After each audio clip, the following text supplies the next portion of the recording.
Hello everyone, welcome to the second meeting for the National Brain Bee preparation. This meeting is going to be on our senses and perception. It is chapter 2 from the Brain Facts books. So let's get into it. We all know that our 5 senses help us to perceive the world around us and analyze what's going around us. And our 5 senses are sight, hearing, taste, touch, and smell.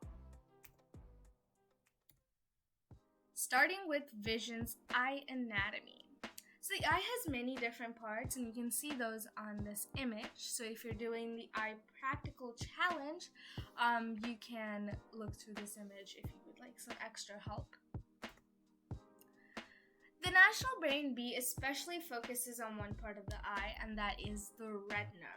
The retina is a thin sheet of tissue in the back of the eye. It contains 3 layers of receptive cells called ganglionic cells, interneurons or else bipolar neurons, and photoreceptors. Photoreceptors are very important to vision, so let's get to know what those are a little more. Photoreceptors. There are 2 types of photoreceptors, rods and cones. Rods detect stimulus in the dark, and cones detect color. These are the rods, and these are the cones.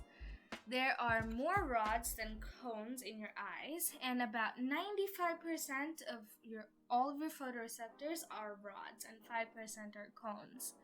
In total, each of your eye contains 125 million photoreceptors.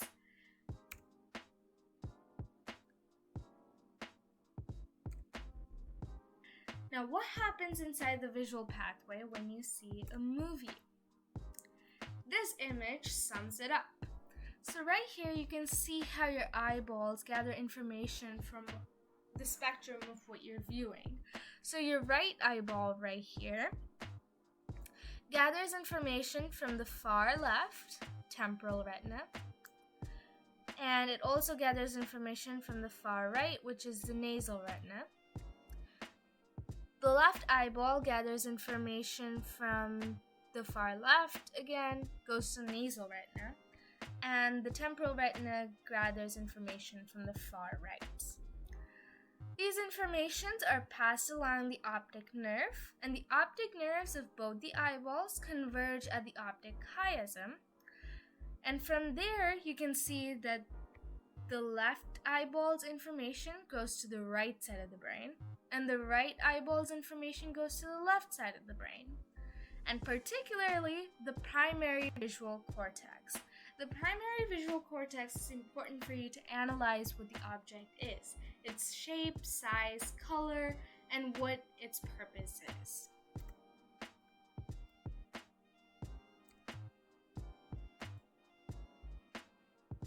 Like any other sense, vision also has particular disorders. The National Brain Bee focuses on 3 of these disorders: macular degeneration, also known as blindness, strabismus, and cataracts. Macular degeneration is age-related. You have trouble reading and driving, straight lines appear wavy, and you have inability to see at all in dim lights. Strabismus is when eyes are not aligned. Patients miss out on depth perception. It can be treated before the age of 4. It's treated using eye exercises or using eye patches. And third one is cataracts. Cataract is a clouding of the lens. Increased difficulty with vision at night. It's caused by aging or tissue injury, and cataracts develops in both eyes but not evenly.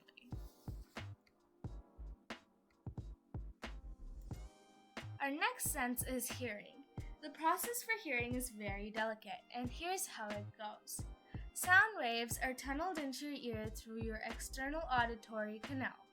Sound waves hit against the eardrum, also known as the tympanic membrane, and cause your 3 smallest bones to vibrate: malleus, incus, and stapes, also known as hammer, anvil, and stirrup. Due to the vibration of the stirrup, the cochlea's hair cells also move, generating impulses that are sent to the brain through the cochlear nerve, letting your brain know that there's a sound. You also have the semicircular canals, which help to analyze your position of your body in your environment. And the position of your body in the environment is sent to the brain through the vestibular nerve. Our third sense is taste. Your tongue's receptors, called taste buds, transform information about taste and send them to the brain to be processed into your favorite flavors. In this image of a mouse's tongue, the axons that connect these receptors are highlighted in red. We have between 5,000 to 10,000 taste buds. Let's get into the molecular mechanism of taste. There are 5 types of taste. Sweet, which is sugar, honey, etc. Umami, which is a meat-like flavor, like soy sauce or Parmesan cheese. Bitter, like coffee. Sour, which is like lemons or limes. And salt, which is table salt. Now, problems with taste is, of course, taste deterioration. We start to lose our taste buds by the age of 50, no matter how healthy we are. This can cause us to not be able to perceive flavor.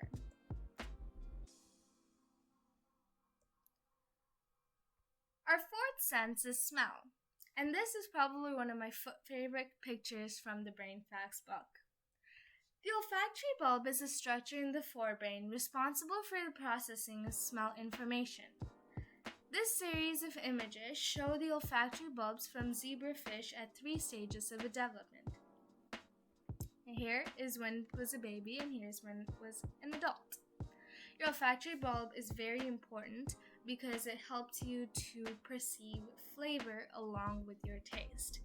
For example, when you're sick, you can't perceive flavor because your nose is closed. Even though you're tasting the food, you can't perceive the flavor without the smell. Now, the smell pathway. Odors enter the nose on air currents and bind to specialized olfactory cells on small patch of mucous membrane high inside the nasal cavity. Axons of these sensory neurons enter the 2 olfactory bulbs, one for each nostril, after crossing through the tiny holes in the skull. From there, the information travels to the olfactory cortex. Smell is the only sense that directly sends information to the brain, instead of stopping it at the thalamus part of the brain. It directly sends it to the olfactory cortex. All the rest of the senses send the information first to the thalamus, and then the thalamus decides to send it to which part of the brain that the sense is involved with. Now, disorders with smell, and the 3 main smell disorders that National Brain Bee focuses on is anosmia, which is no smell, hyposmia, which is hypersensitivity to smell, and phantasmia, which is smelling of an odor that is not present. Our last sense is touch and pain. In this image, sensory nerve fibers labeled in red, right here, can be seen in the paw of a developing mouse embryo. These nerve fibers will become specialized to detect either pressure, pain, temperature, or itch. So our skin. The somatosensory system is responsible for all the touch sensations we feel. These can include light, touch, pressure, vibration, temperature, texture, itch, and pain. We perceive these sensations with various types of touch receptors, whose nerve endings are located in different layers of our skin, the body's main sense organ for touch. In hairy skin areas, some particularly sensitive nerve cell endings wrap around the bases of the hair, responding to even the slightest hair movement. So here you can see thick skin, which is hairless, and thin skin, which is hairy. And lastly, pain. Pain can sometimes be considered as a different sense, but universally it's accepted to be joined with touch. So we detect pain through nociceptors. Different types of nociceptors are sensitive to different types of painful stimuli, such as thermal, heat or cold, mechanical, wounds, and chemical, toxins or venoms. So our nociceptors are pain sensors. Now you might imagine life without pain would be amazing, but in fact it wouldn't be that amazing if you were burning your finger and you couldn't feel pain, and you would never have the instinct to pull your finger back out of the candle. That is it for Chapter 2, Senses and Perception. If you haven't yet, feel free to complete the practical challenge to enter into chance for winning prizes, and also complete the web quest from our awareness team for Parkinson's. Let us know what you think, have any questions or comments, and thank you for tuning into this month's meeting.